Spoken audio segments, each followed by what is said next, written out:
Welcome to another edition of the HOMEWORKcast podcast. With us is Brian Young, the Turtle Dork. Hello, folks. Yeah. And also joining us is Brad Gullickson, Mouth Dork. I whip my hair back and forth. I whip my hair back and forth. I whip my hair back and forth. God damn. And I'm your host, Dan Smith, the Disco Dork. And welcome to the HOMEWORKcast podcast, HOMEWORKcast. Yeah. This episode, the Turtle Dork is assigning Mouth Dork homework assignment. And he has assigned him Nocturama. We're back. We are back. Back. Like refunds. Brian, this was a film that you caught at Lost Weekend. Mm-hmm. I'm trying to think if this was a film that was shown at Fantastic Fest. That was. It was not. All right, so this was a Lost Weekend exclusive. And it was the opening night movie, too, right? Oh. Yeah, this was Thursday night after Step, because now I think they're doing double features on the opening night. So we started off with the documentary Step, which is an awesome film. And then we ended the night with Nocturama. So what was your experience with this film?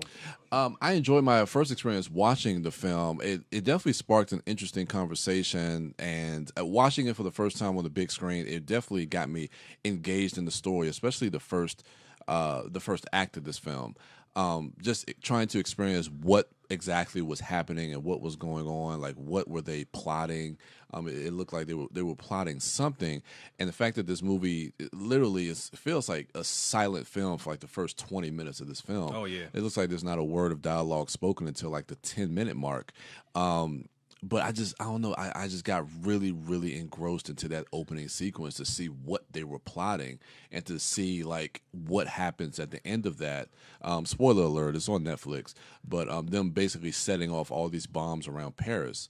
And then ultimately what happens, where I think the meat of the story, what the story really focuses on is them really kind of hiding out overnight in this shopping center.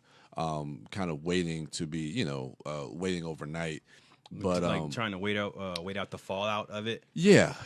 But I don't know. It was just an interesting watch. I don't know how I necessarily felt about it. Watching it the second time, I think some of the stuff that me and Billy Indie Dork talked about in at Lost Weekend was a little bit clearer.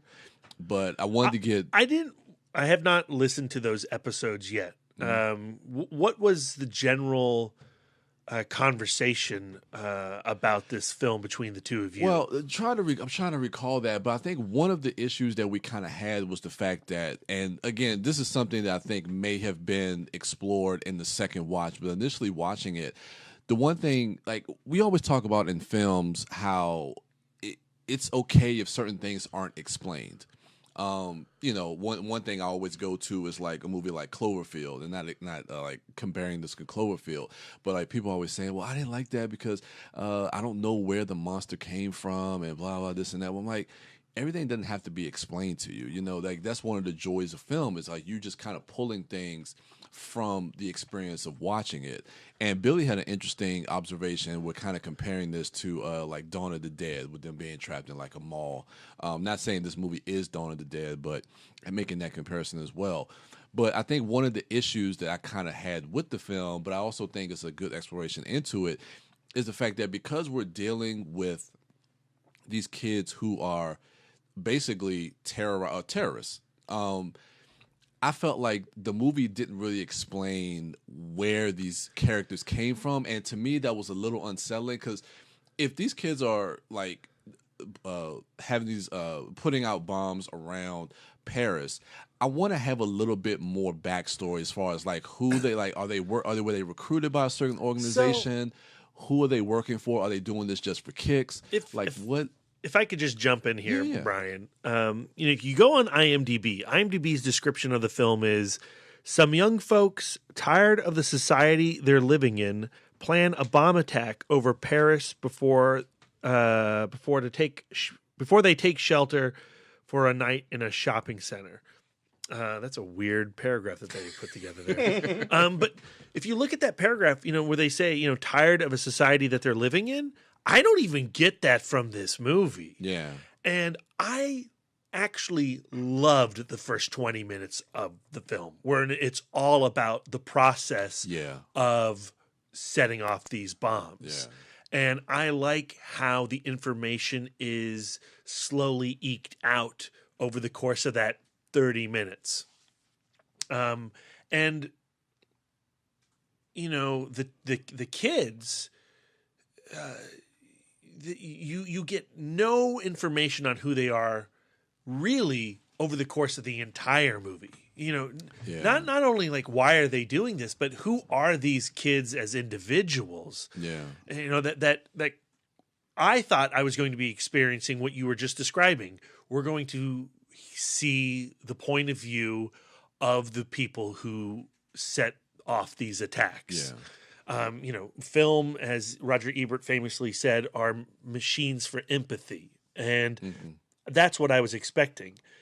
Now, when they get to the mall, you know, one of them has taken on a position of the security guard so that when everyone is evacuated in the wake of these explosions, this security guard can then handcuff or tie up the other security guards, put them away so that these kids can hide out here. Yeah.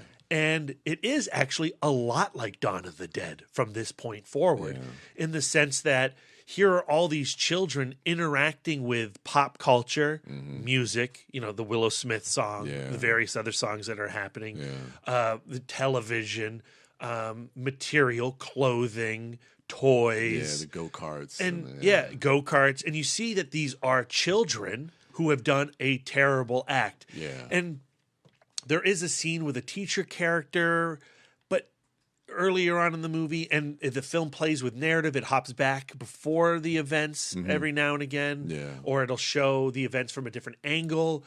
Even in the mall, you'll watch one scene from this person's point of view, and then you'll see another scene from another person's point of view.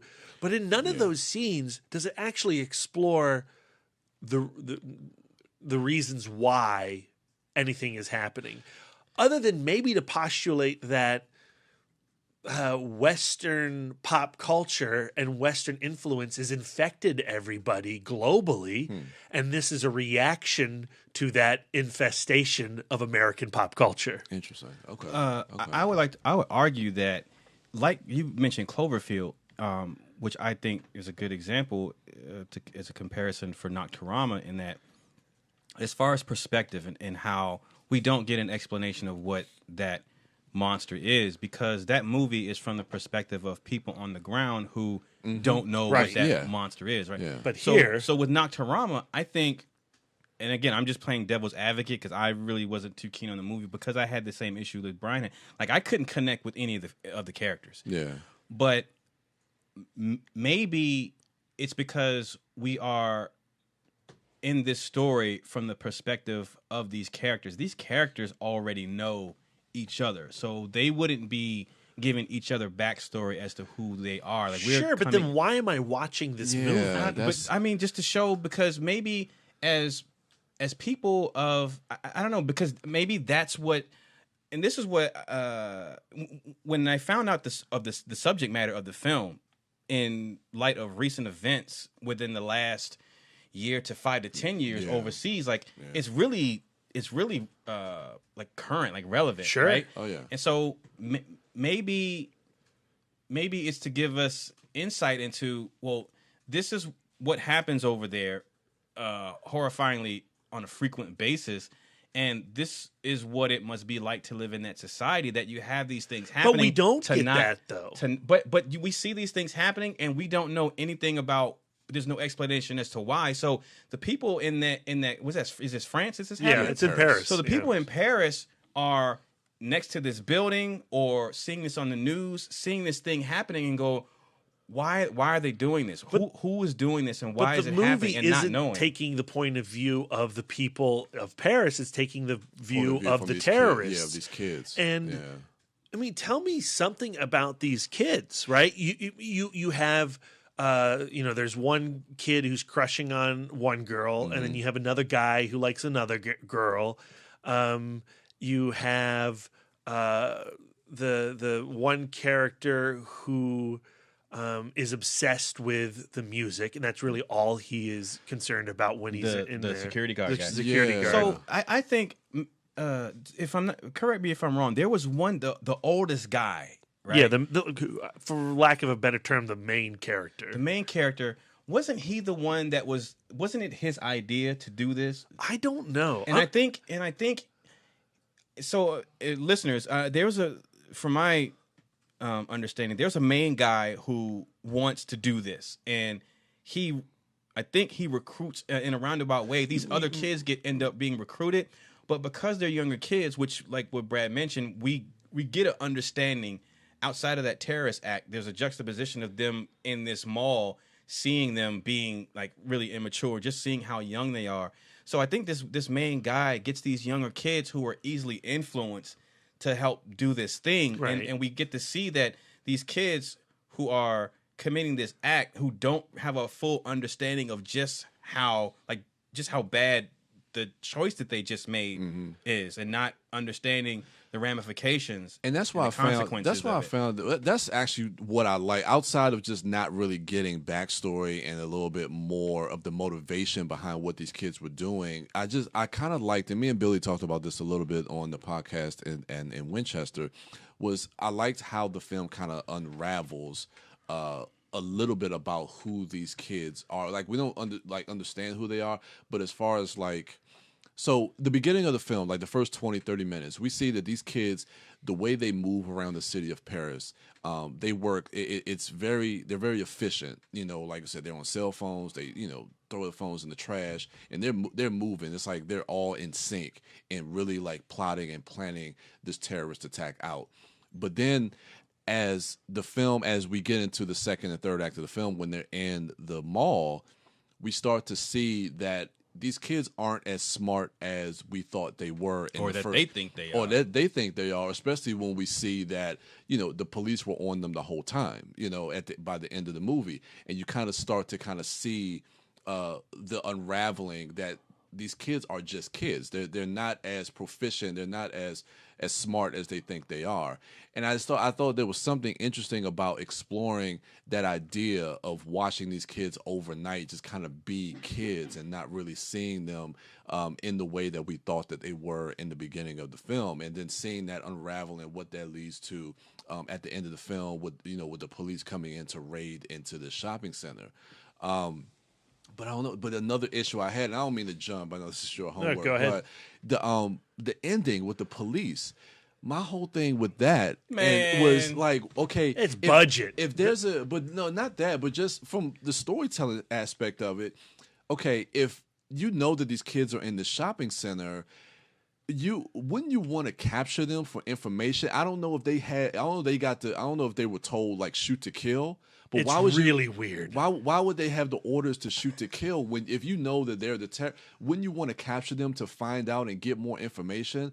It's just something just didn't seem or feel right about that. It's super awkward because the kids has become aware that the police are outside because they're watching news. And the news program has one shot of the exterior of the building, and there's some information running down the bars at the bottom. Yeah. But there's no like newscaster at that point. There's it's just this single frame, so it doesn't feel like a real news program. And then you have the raid in which like 5 SWAT guys skulk about and pop off each kid without saying anything. So, like, is it a budgetary issue? Are they trying to do something, metaphorical in the storytelling? I think for us, I think there's something lost in the cultural translation in that. So that I've seen, and I'm not. I may be ignorant of their policing in that country and their policies and the realities of it. But this isn't the first film that I've seen where their police force in that country act with that extreme prejudice when they take out criminals. So I think, if I'm right, I could be wrong, but if I'm right, I think part of how we are lacking in understanding or things seem off or don't make sense to us is because we don't have that cultural context, and also in regards to the kids and how they're acting and why they're doing what they're doing. Maybe we don't have an understanding, and I'm not saying that the movie does a good job of showing. Maybe it doesn't, but maybe just whatever's going on in that society and how it's affecting the youth and how they're feeling rebellious. Maybe it's something that for us as Americans, an American audience, we don't have. I do not deny that there could be something lost in the translation while watching Nocturama. Right. But I think that the end sequence fails because of budgetary reasons and just straight up phony baloney nonsense. And, at 130 minutes, we are floundering with these kids in this shopping mall for far too long. Yeah, I noticed that on the second watch. I was like, this is kind of like, it feels a little bloated. But two other things I kind of noticed. How did you feel at the end of the film when these kids started getting popped off? Because we were with these kids for so long in the shopping center.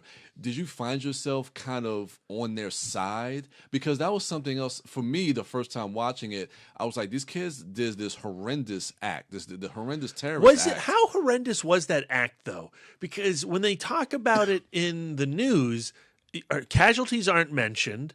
The film itself doesn't show any loss of life. It's just it's an act of vandalism. I think that's all. That's just. I think it's all budgetary stuff. That could be budgetary, but I also think you have to kind of just kind of play that out in your own head. Just the idea of what happened. Because if someone were walking past one of those cars when they blew up, like the kids didn't know that sidewalk would be empty or clear, or that building. But why doesn't the film show casualties? That's what I'm asking. For me, I just assume there's not going to be an explosion in a building that big and no one get hurt. They kill security guards. Yeah, but it's weird to me that I found the news. Anytime we got the news just did not feel like the news. Yeah.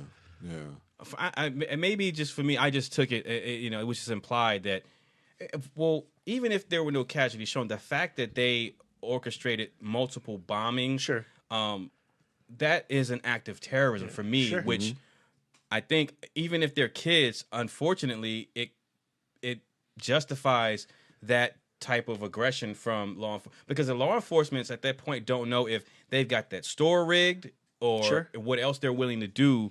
You know what I mean? So, and it's sad because I want to say to the kids, I understand what you're saying, because I want to say to the kids, I feel bad for you, but y'all, you brought this on yourself. This is why you shouldn't have did that, because you're just a kid. Now you're going to just get snuffed out because, they don't know what else you're capable of. Well, and so that's the tragedy in it. And you should have thought about the consequences of your action, because they're severe, because what you did I think was for severe. You to feel anything about these kids, you have to bring a lot to this movie. I never bought into the reality of anything going on beyond the first 20 minutes. Now, what about the homeless man and his wife that they brought into the mall, and they end up being casualties of this raid as well? It felt like a extremely manipulative narrative device. Okay.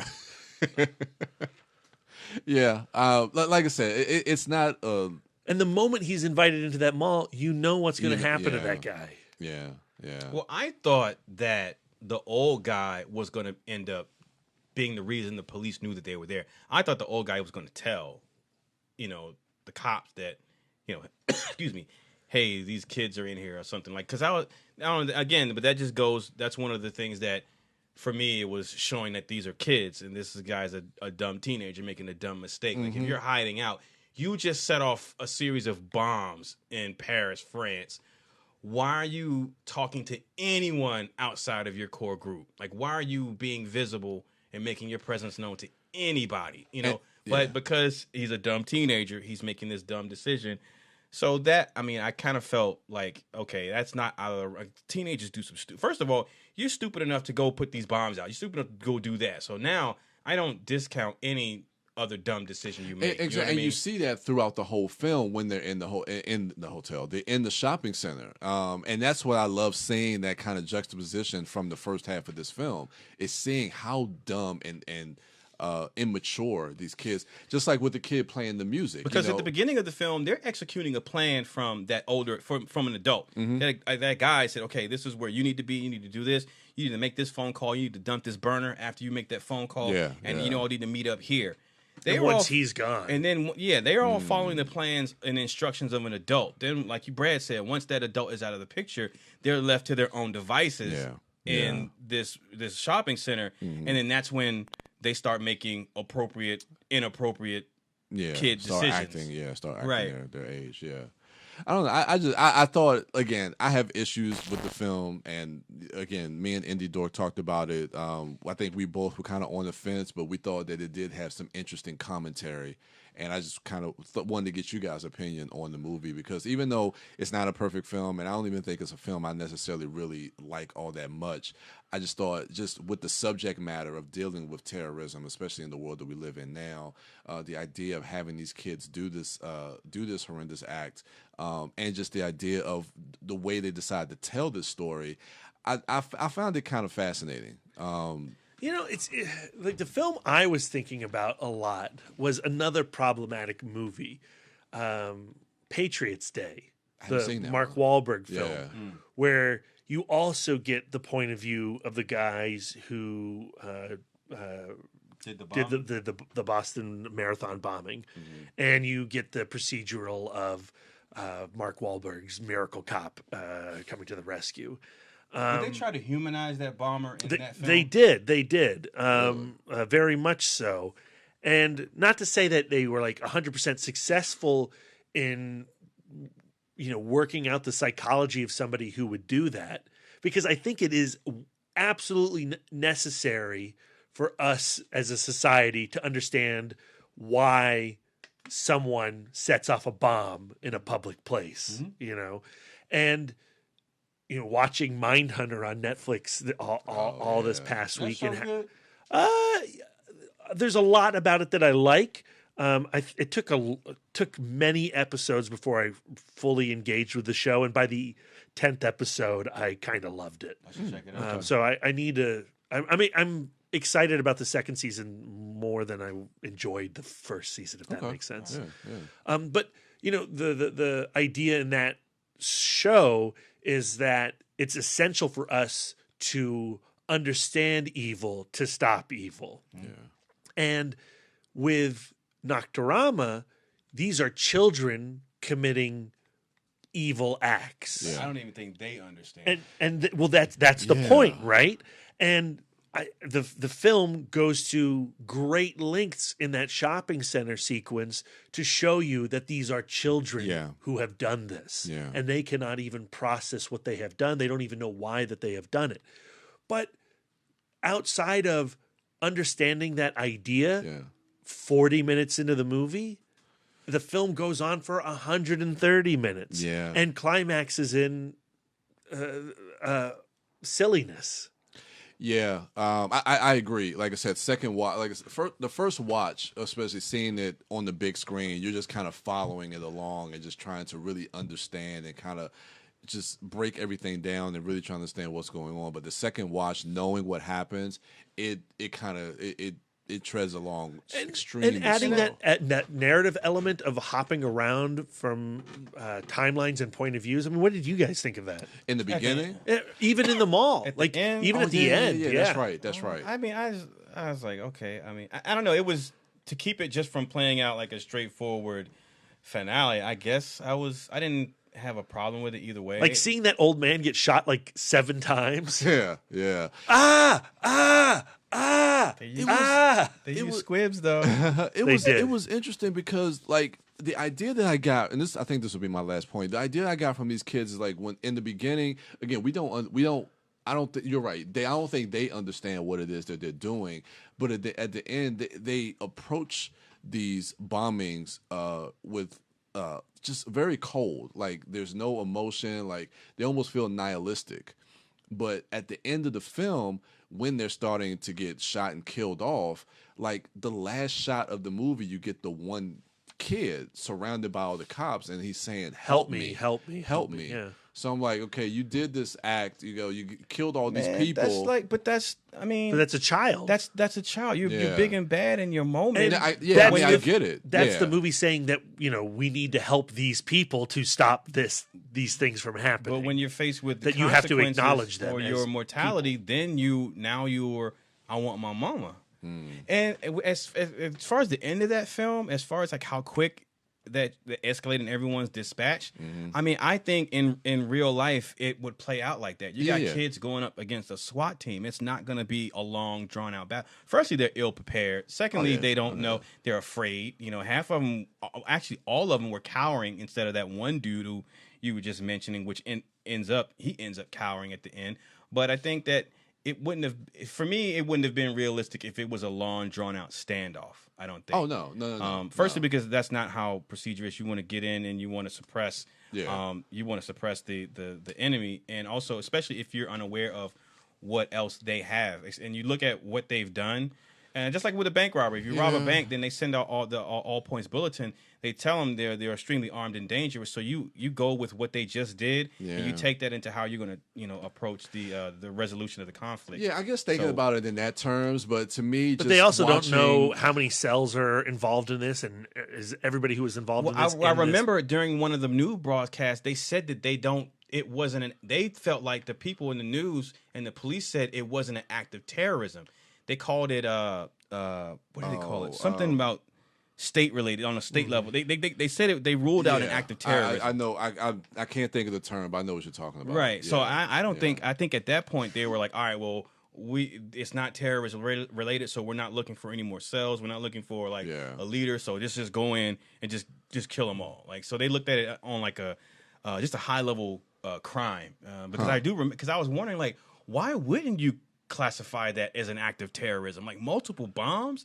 And that's crazy for me, again, because that's another thing where I feel like, well, as far as that society experiencing that on a regular basis, have they gotten to that point where like now multiple bombs going off synchronously in the city is, they can reduce it down to, oh, that's not terrorism, that's just some kids being kids. It's still not commonplace in Paris. I mean, I don't know.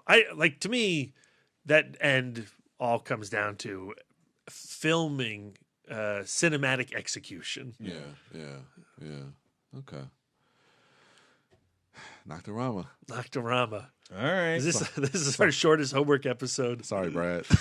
No, it's you don't need to apologize, Brian. No. It's interesting, when we choose a newer film. We haven't had the opportunity to live with this movie. You haven't had the opportunity to live with this movie.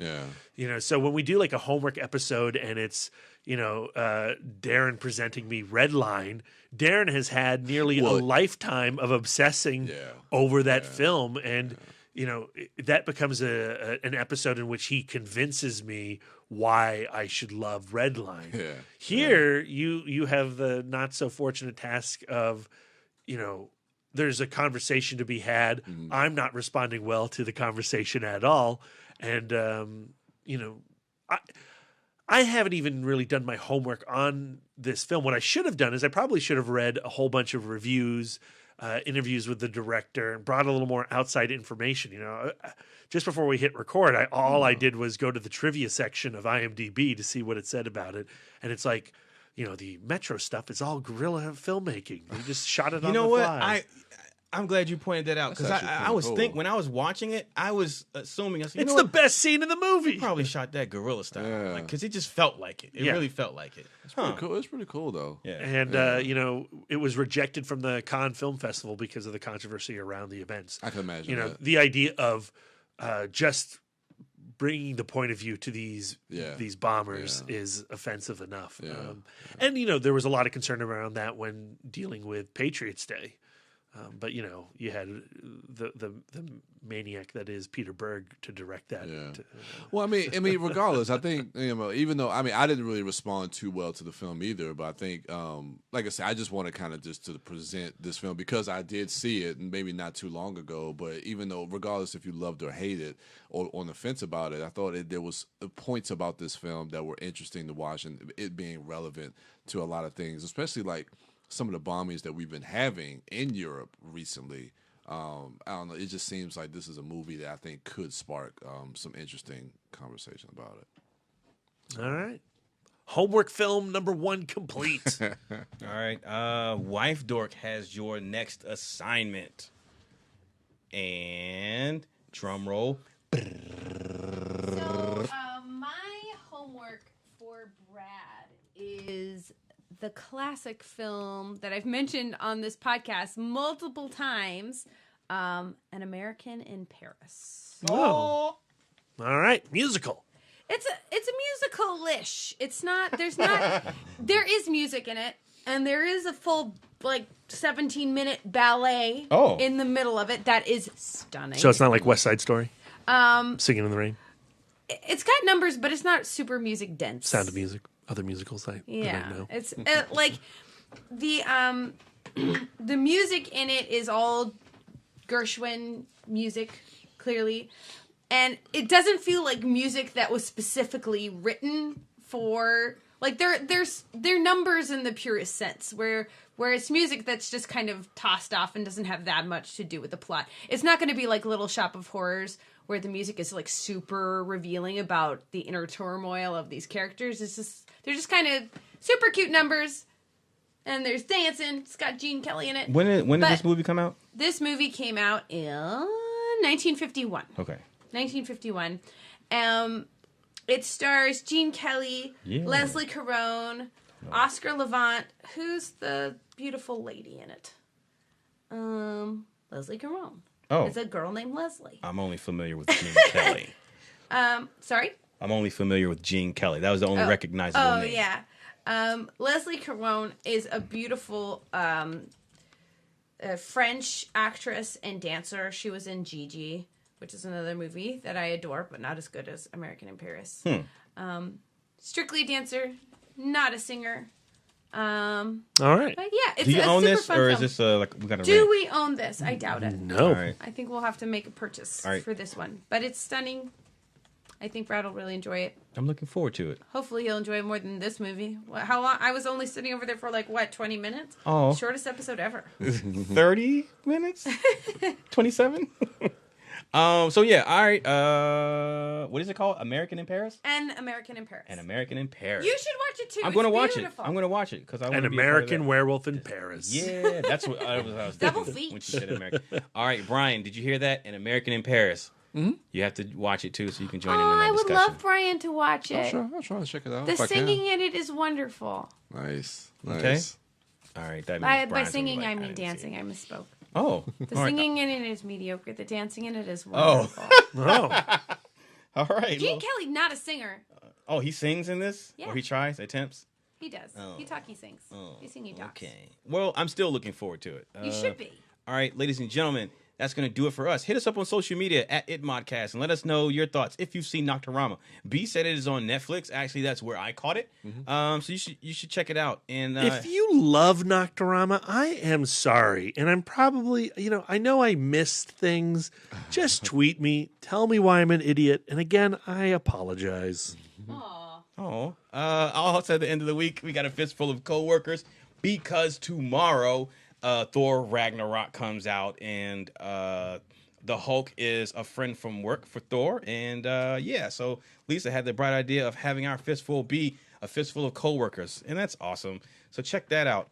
In the meantime, in between time, you can find Brian Young, the Turtle Dork, at the Turtle Dork on Twitter, at the Turtle Dork 1 on Instagram, and at Brian William Young on Facebook. Wife Dork is at Sidewalk Siren on Twitter, Instagram, Facebook, and Letterboxd. And you can find Brad Gullickson and his musings on Nocturama about his true feelings at Mouth Dork on Twitter, Instagram, Facebook, Letterboxd, but not Untapped. There, he's just talking about beer. I don't think I talked about Nocturama once on Twitter. Oh, all right. Well, now's the time to start that discussion. And I am Darren Smith, the Disco Dork, Twitter, Instagram, Facebook, Letterboxd. That's going to do it for us. Enjoy the rest of your week. Tomorrow, Thor Ragnarok comes out. I'm so excited. Go see Thor. And until next time.